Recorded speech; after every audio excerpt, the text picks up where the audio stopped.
I'm Iranian, I'm queer, I'm a member of Left Voice and the International Socialist Feminist Collective Bread and Roses, and I wanted to start by giving all of my solidarity to the historic woman and youth-led multi-ethnic uprising in Iran, and also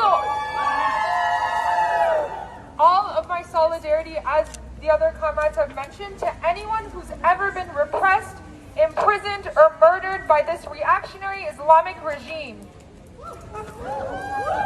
I'll start off by saying that for my generation, this uprising has opened up our imagination and given us hope for the prospect of not only a free Iran, but freedom from all kinds of oppression and exploitation around the world.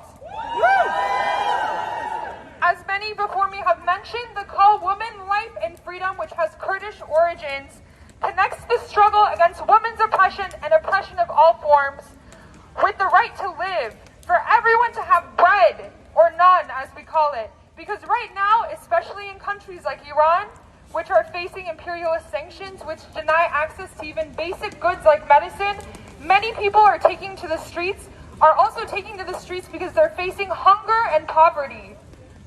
As the revolts in 2017 and 2018 also in Iran showed us, Iranians know that they have nothing to lose against the regime and against this oppressive system.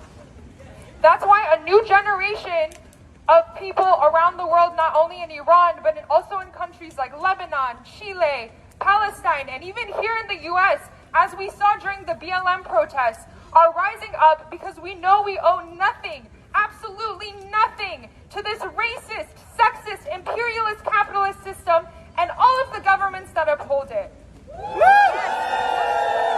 What a lot of people don't know is that we are not the first generation that has put up this historic struggle for a free and dignified life. In Iran, we have a combative working class tradition and revolutionary history that we have to take the best elements from. During the revolution, we had democratic bodies of self-organization called shoras, which were organized workplaces and communities, and the eventual general strike by workers in strategic sectors like oil. Before the revolution was co-opted, these workers used their power to shut down production to kick out the Shah's repressive regime. And it's in the tradition of these workers that Kurds are currently on general strike all over Iran in response to Zina's murder. That contracted oil workers went on strike last year to bring attention to the inhumane working conditions that disproportionately affect ethnic minorities like the Arabs. Because if we don't get it, shut it down. If we don't get it, shut it down. If we don't get it, shut it down. And we have to not only exercise our strength by shutting down the streets and production here and in Iran, we have to unite our struggles, as my other comrades have mentioned, because we are not free until everybody is free. The